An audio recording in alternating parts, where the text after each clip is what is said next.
আসসালামু আলাইকুম। কি অবস্থা সবার? কেমন আছেন সবাই? তো আজকে আমি ঘুরতে আসছি একটা সুন্দর প্লেসে।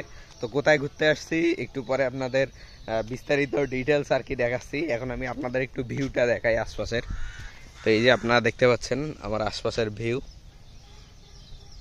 এটা পুকুরের মতো জিনিস দেখতে পাচ্ছেন। এটা পুকুর নাকি একটু পরে আমি আপনাদের ক্লিয়ার করতেছি আর কি। আপনারা আশপাশটা জাস্ট দেখেন একবার।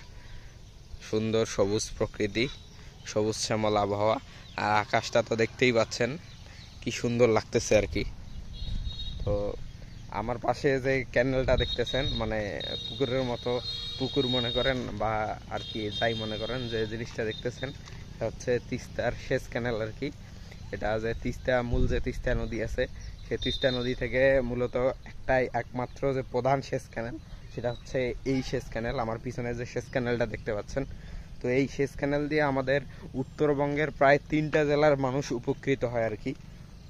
তো এই 3 জেলার মানুষ এই পানি দিয়ে তাদের সেচ কাজ এবং বিভিন্ন প্রকার কাজে তারা এই পানি ব্যবহার করে আর কি, যেটা আমাদের জন্য একটা মানে আশীর্বাদ স্বরূপ বলা যায় উত্তরবঙ্গের মানুষের জন্য। আর এই তিস্তা নিয়ে আর কি, তিস্তার পানি কিন্তু সব সময় আর কি আমাদের এরকম থাকে না, কোনো সময় অনেক কমে যায় আর কি।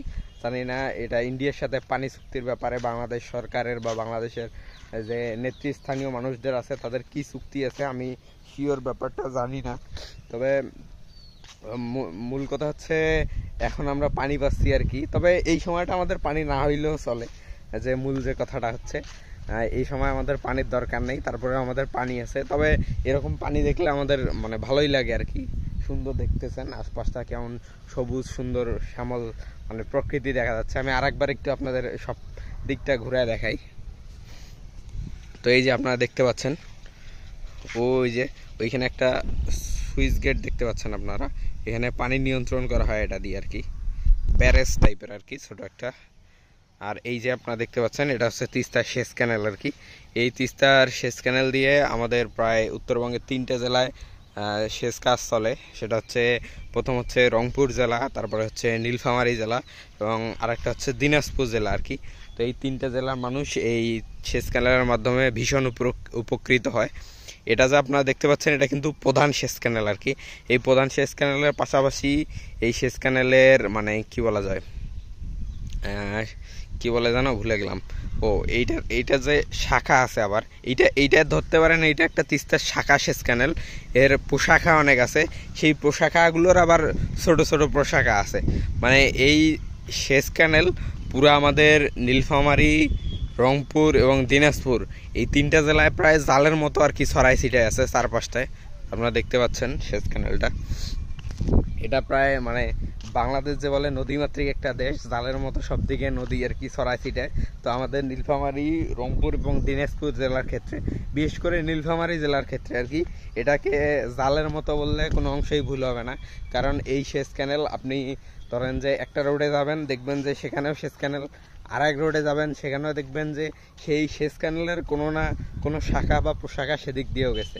মানে বলা যায় পুরা জালের মতো আর কি পুরা নীলফামারী জেলাটাকে কভার করছে আমাদের এই তিস্তা সেচ ক্যানেল। এটার মাধ্যমে শুষ্ক মৌসুমে মানে উপকৃত হওয়ার কথা আমাদের, মানে আমাদের নীলফামারী অঞ্চলের মানুষদের বা রংপুর অঞ্চল বা দিনাজপুর অঞ্চলের মানুষদের, কিন্তু আমরা সেই তুলনায় কি বলি, আচ্ছা এটাকে আমি স্কিপ করা মনে হয় ভালো হবে। কারণ আপনারা অনেকেই জানেন যে এই বিষয়গুলো নিয়ে এখন কথা বললে হয়তো বাংলাদেশের গভর্নমেন্ট বলেন বা থাক, এইদিকে আমি আর যাচ্ছি না। আপনারা অনেকেই আন্দাজ করতে পারতেছেন বা আপনারা অনেকেই জানেন যে এটা কী ব্যাপার আর কি এই তিস্তা সেচ ক্যানেল নিয়ে। তো আমি যা আসলাম আপনাদের একটু প্রকৃতিগুলো দেখাইতে আর কি চারদিকটায়।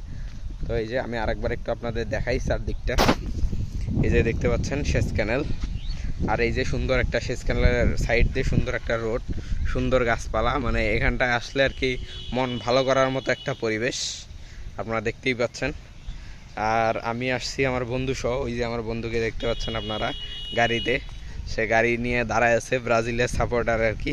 যদিও আমিও ব্রাজিলের সাপোর্টার। আর আপনারা দেখতে পাচ্ছেন গাড়ি হলুদ, তার ড্রেস হলুদ, আর হলুদ বলতে তার ড্রেস তো ব্রাজিলের এই জার্সি। আর এই যে হলুদ গাড়ি দেখতে পাচ্ছেন, আর এই যে প্রকৃতি, সুন্দর একটা শুভ্র পরিবেশ, মানে মন ভালো করার মতো একটা ওয়েদার। হালকা একটু বাতাস থাকলে আরও বেশি ভালো হইতো, যদিও বাতাসটা একটু কম। মানে বৃষ্টি নামার আগ মুহূর্তের টাইমটা এখানে আসলে মনে হয় অনেক ভালো লাগবে সবার। তো আশা করি কোনো একদিন আসবো আমরা দুইজনে এই জায়গাটায় বৃষ্টি নামার আগ মুহূর্তে। তো আজকে আর কথা না বাড়াই, দেখা হবে পরবর্তী ভিডিওতে নতুন কোনো প্লেসে। সে পর্যন্ত সবাই ভালো থাকবেন, টাটা।